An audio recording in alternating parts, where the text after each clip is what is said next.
मैं मुश्किल में हूं, जरा रुकिए। मैं कुछ देर में आपकी मदद कर पाऊं, मेरे पास ज्यादा वक्त नहीं है, जल्दी कुछ कीजिए। 1 अक्टूबर 2015 अमेरिका के मर्चेंट वेसल एल फारो से बहामास के पास से एक दर्द भरी कॉल आती है। यह जहाज पूरी तरह से कुदरत पर निर्भर था और अब वो बहुत बड़ी मुसीबत में फंस चुका था। फिर वह गायब हो गया। हमारे पास सिर्फ यह जानकारी थी कि यह जहाज एक तूफान में गुम हो गया है। यह एक कार्गो शिप था जो बड़े तूफान में फंस चुका था और इस पर 33 लोगों का एक क्रू था। तभी शुरू हुई खोज, लेकिन किसी को नहीं लग रहा था कि कोई अच्छी खबर मिलेगी। कोई उम्मीद ही नहीं थी। और फिर मरीन इन्वेस्टिगेशन ने एक पेचीदा छानबीन शुरू की।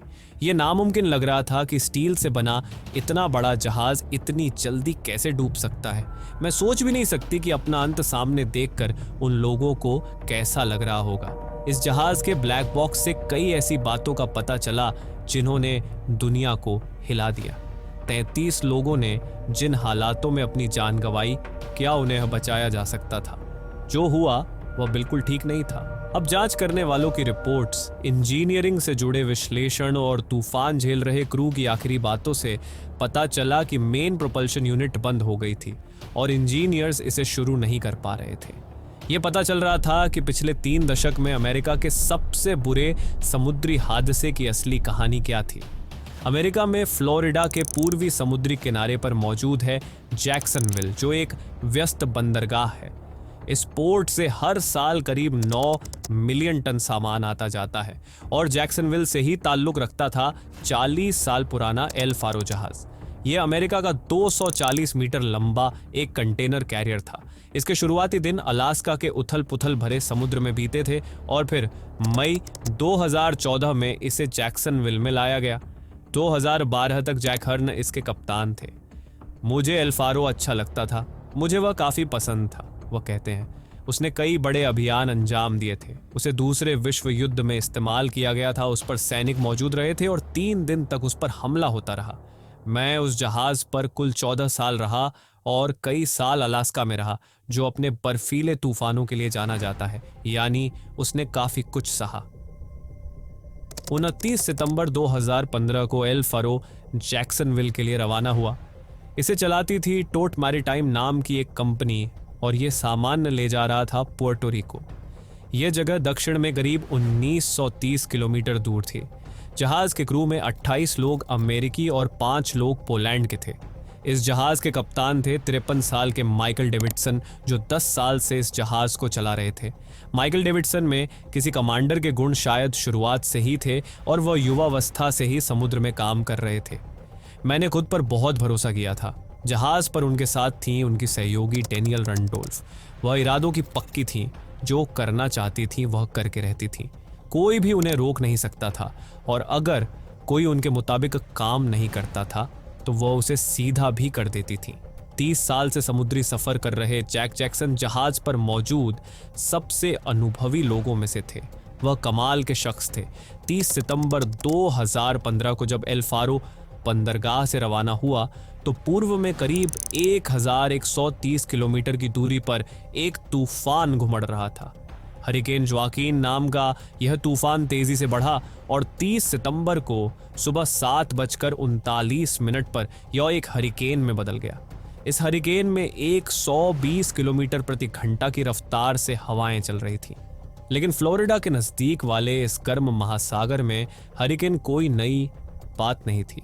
हमारे यहाँ हर साल हरिकेन का मौसम आता है, जो जून जुलाई में शुरू होता है और नवंबर में खत्म हो जाता है। लेकिन इस तूफान के बारे में भविष्यवाणी करना बहुत ही मुश्किल साबित हो रहा था। हरिकेन ज्वाकीन अब कैटेगरी 3 का तूफान बन चुका था। 30 सितंबर को रात 10:49 पर वाकिन की हवा की रफ्तार 150 किलोमीटर प्रति घंटा से भी ज्यादा हो गई थी और इसे कैटेगरी 3 का हरिकेन बताया गया था।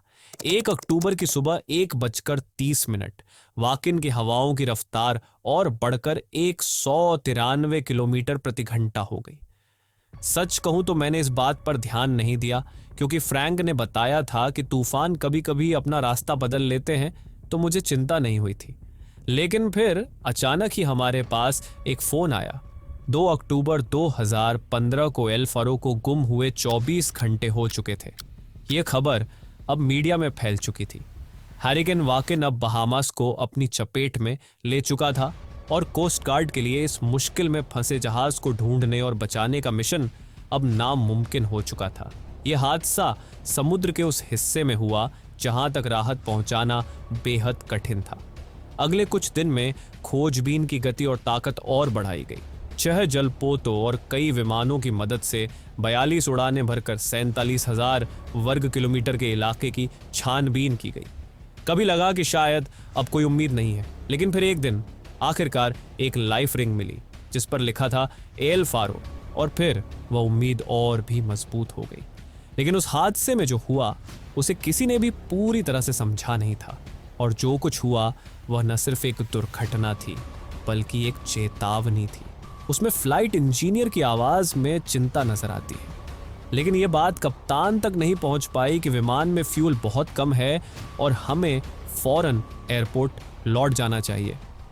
फ्यूल खत्म हो गया, विमान क्रैश हो गया और 10 लोग मारे गए।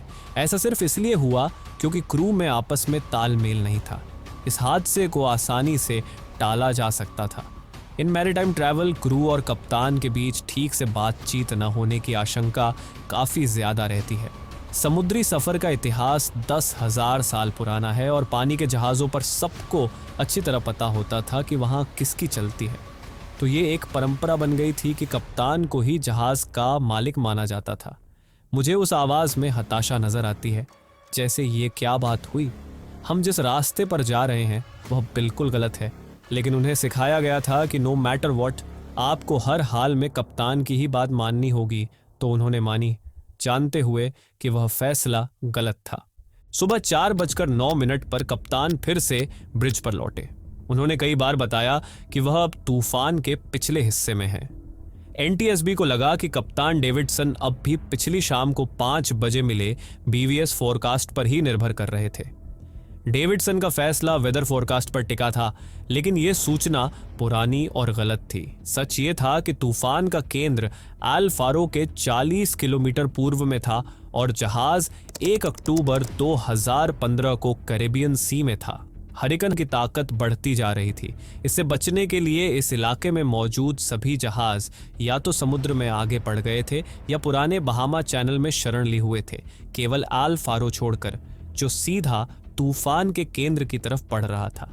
जिस तरह से यह जहाज सीधा तूफान की तरफ बढ़ रहा था, ऐसा होते हुए मैंने पहले कभी नहीं देखा। मास्टर मैरिनर किम मिल्स ने उन घटनाओं का अध्ययन किया है जो एल फारो को झेलनी पड़ी थी। वह अपने ब्रिज सिमुलेटर में हवा, लहरों और उन तमाम चीज़ों की नकल कर सकते हैं जिनका साल पुराने एल फारो को सामना करना पड़ा था। यह एल फारो का सिम्युलेटेड ब्रिज है। हम वैसी ही स्थितियां बनाने की कोशिश कर रहे हैं जिनका सामना उस समय इस जहाज ने किया होगा, और हरिकेन भी हूबहू वैसा ही। सामने से 2.5 मीटर ऊंची लहर आ रही है। लहर जोरदार है, लेकिन जहाज भी काफ़ी बड़ा है। इसका वजन है करीब 30 से 32 हज़ार टन, और फिलहाल इससे कोई फर्क नहीं पड़ रहा। 1 अक्टूबर की सुबह 4:09 पर कप्तान डेविडसन ब्रिज पर पहुंचे। 8 घंटे पहले जब वह यहाँ थे तब से हालात काफ़ी बिगड़ चुके थे। जहाज को अब 112 किलोमीटर प्रति घंटा की रफ्तार वाली हवाएं झेलनी पड़ रही थीं, जिसके कारण वह 1 और 15 डिग्री पर झुक गया था। सुबह के 4:30 है और हमें भी उस समय जैसी ही स्थितियां महसूस हो रही हैं। हवा की रफ्तार है करीब 111 किलोमीटर प्रति घंटा, जो कि बहुत तेज़ है। उस वक्त इस जहाज़ की हालत काफ़ी ख़राब होने लगी होगी और इसका निचला हिस्सा पूरी तरह से पानी में डूब गया होगा। यह बिल्कुल भी ठीक बात नहीं है। ऐसे में जहाज़ को संभालना बहुत मुश्किल हो जाता है। ऑटो पायलट भी एल फारो को कंट्रोल नहीं कर पाया।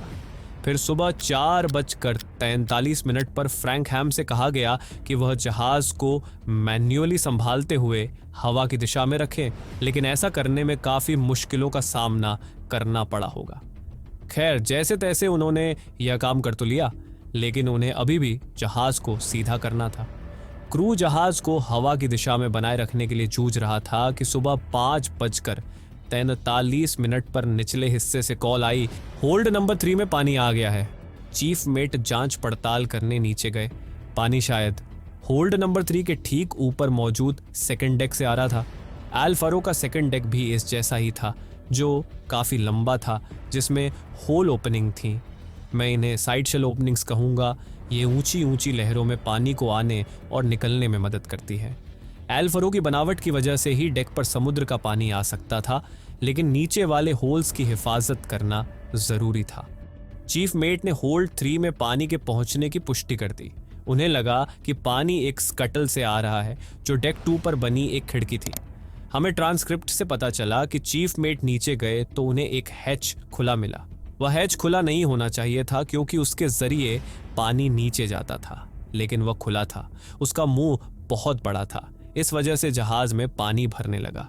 जहाज को हवा की सही दिशा में लाने के बावजूद वह सीधा नहीं हुआ और पानी खिड़की के जरिए अंदर आता रहा।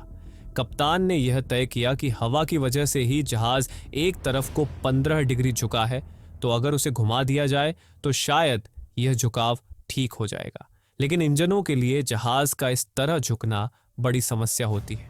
इंजन नीचे मौजूद एक टैंक से एक सेक्शन पाइप के जरिए तेल खींचता है, तो जब जहाज एक तरफ को झुका तो पाइप से तेल के बजाय सिर्फ हवा आने लगी। क्रू ने खिड़की को बंद कर दिया, लेकिन सुबह 6:01 पर इंजन बंद हो गए। अब यह जहाज पूरी तरह से कुदरत के भरोसे था। बिजली बंद हो गई थी, इंजन काम नहीं कर रहा था, यानी जहाज भारी मुश्किल में था। जहाज तूफान के दौरान समुद्र में हो और इंजन बंद हो जाए तो समझिए कि बहुत बड़ी मुश्किल है। तेज हवाओं की वजह से जहाज एक तरफ झुक गया। समुद्र का पानी उसके वेंटिलेशन शाफ्ट से होकर उसके निचले डेक तक पहुंचने लगा। जहाज भारी मुश्किल में था, और अगर कोई शख्स जहाज के बारे में थोड़ी बहुत भी जानकारी रखता है तो उसे यह बात अच्छे से समझ में आ गई होगी कि यहाँ से बच पाना बहुत ही मुश्किल है। क्रू ने वाकई उम्मीदें छोड़ दी होगी। जहाज के साथ साथ इसके क्रू के बच जाने की गूंज भी तेजी से घट रही थी। लेकिन सुबह 6:48 पर मेट डेनियल रंडोल्फ ने एक कप कॉफी पीने की बात सोची। हालात कैसे भी हो, वह हंसना हंसाना नहीं छोड़ती थी। उसने कहा, चलो कॉफी पीते हैं, जैसे कॉफी सब ठीक कर देगी।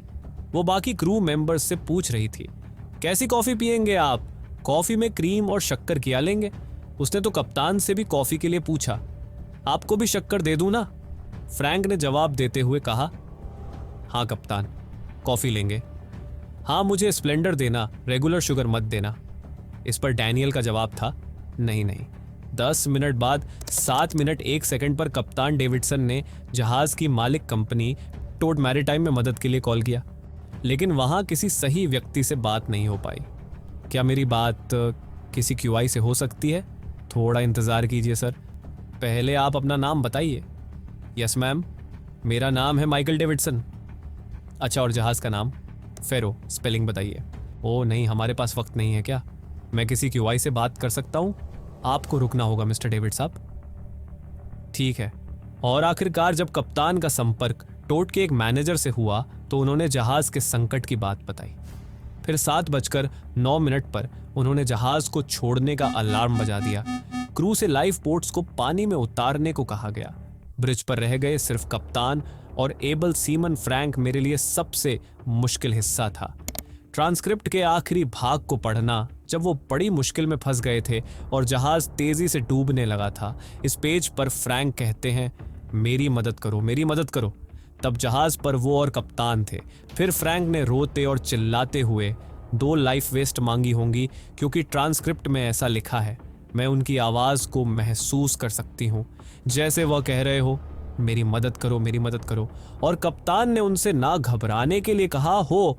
सिर्फ ये दोनों ही जहाज पर थे और फ्रैंक हटना नहीं चाहते थे। मैं डूब रहा हूं, तुम नहीं डूबो। फ्रैंक, आओ, आप मुझे छोड़ दो, मैं तुम्हें नहीं छोड़ रहा हूं। फ्रैंक, मुझे लग रहा है मैं डूबने वाला हूं, नहीं तुम नहीं डूबो। और इसके बाद रिकॉर्डर में होने वाली रिकॉर्डिंग यहां पर बंद हो गई। तो मैंने ये सवाल पूछा कि ऐसा क्यों हुआ। तब उन्होंने मुझे जवाब दिया कि जहाज पानी में डूब चुका था, तो रिकॉर्डर भी पानी में जाकर बंद हो गया होगा, यानी कि जहाज पानी में पूरी तरह से डूब चुका था। एल फेरो के डूब जाने के 2 साल से भी ज्यादा समय के बाद एनएटीएसबी ने अपना फैसला सार्वजनिक किया। उसके मुताबिक इस हादसे की मुख्य वजह थी हरिकेन वाकन से बचने की अपर्याप्त कोशिश, और इसमें अपने क्रू की बात ना सुनना भी शामिल था। किसी जहाज पर जहाज और उसके क्रू दोनों की सुरक्षा की जिम्मेदारी कप्तान की ही होती है। तूफान की दिशा में बढ़ते रहने का कप्तान का फैसला शायद इस हादसे की सबसे बड़ी वजह था। एल फैरो के डूबने के बाद कम से कम इस बात से संबंधित लोगों को आपस में यह विचार विमर्श करने का मौका मिला कि अगर किसी की बात सही हो तो उसे मान लिया जाना चाहिए, उसी में सबकी भलाई है। रिपोर्ट्स में सुझाव दिए गए कि क्रू के बीच के संवाद को बेहतर बनाया जाए और कप्तान भी खुद को टीम का ही एक हिस्सा समझे। अपने साथियों को ऐसे हालात में नहीं डालना चाहिए जहां अगर उन्हें कप्तान का फैसला गलत लग रहा हो तो उसे बदलवाने के लिए चाहे फिर विद्रोह ही क्यों ना करना पड़ जाए। बेशक सबक सीखे तो गए हैं, लेकिन उनकी कीमत बहुत बड़ी है। मुझे गुस्सा तो आता है, लेकिन साथ ही डेनियल पर बड़ा नाज होता है। उसने कभी डर नहीं दिखाया। उसे हकीकत का अंदाजा अच्छी तरह से था। एक माँ होने के नाते मुझे उस पर गर्व है। मुझे हर दिन अपने भाई की बड़ी याद आती है। 29 सितंबर को सफर पर जाने से पहले उसने मुझे फोन किया था। हमारे बीच आम बातचीत हुई। वह बहुत ज्यादा खुश था। मैंने उससे कहा कि मैं तुम्हें बहुत ही ज्यादा याद कर रहा हूं, मुझे पहुंच के फोन करना। लेकिन ऐसा हुआ नहीं। जहाज पर जो नौजवान मारे गए, मुझे उनके लिए बहुत अफसोस है। एक लड़का तो अपने पहले सफर पर गया था। जरा सोचिए उसके माता पिता को कितना अफसोस हुआ होगा। मैं बहुत तकलीफ में थी, लेकिन मैंने उससे बाहर निकलने की कोशिश की। मैं नहीं चाहती थी कि कोई और इस परेशानी का सामना करे, तो मैंने बदलाव की कोशिशें शुरू की। अक्टूबर 2018 में इस जहाज के डूबने के 3 साल बाद मम अलर्ट मैरीटाइम सेफ्टी एक्ट को फ्रैंक की याद में एक कानून बना दिया गया। मम एक्ट की खास बात है, एक ऐसा प्रावधान है जो नाविकों को अज्ञात रहते हुए सुरक्षा से जुड़ी अपनी चिंताओं को रिपोर्ट करने का मौका देता है। मैं चाहती हूं कि लोग जाने कि बेशक आप मरीनर हैं, लेकिन आपकी भी जिंदगी है। समुद्री जहाज़ों में एक बटन होता है और मरीनर अपनी पहचान छिपाए रखते हुए बटन दबा सकते हैं। दिक्कत यह है कि किसी गलत बात की खबर देने के बदले में आपकी नौकरी जा सकती है, पर इस बटन के जरिए शिकायत सीधी कोस्ट गार्ड तक जाती है और वह जान जाता है कि कुछ गड़बड़ है। उसने सचमुच एक नकारात्मक चीज को सकारात्मक बना दिया फ्रैंक की याद में, और मैं यकीन से कह सकती हूँ इससे कई लोगों की जिंदगियां बचे। अगर कभी मिले तो वो पूछेंगे तुमने ये सब मेरे लिए किया। वह जरूर पूछेंगे, और उन्हें इस बात पर शायद यकीन नहीं होगा। उन्हें यकीन नहीं होगा कि इस तरह का बदलाव लाया जा सकता है। फिर मैं कहूंगी मुझे भी यकीन नहीं था, पर तुम्हारे लिए किया।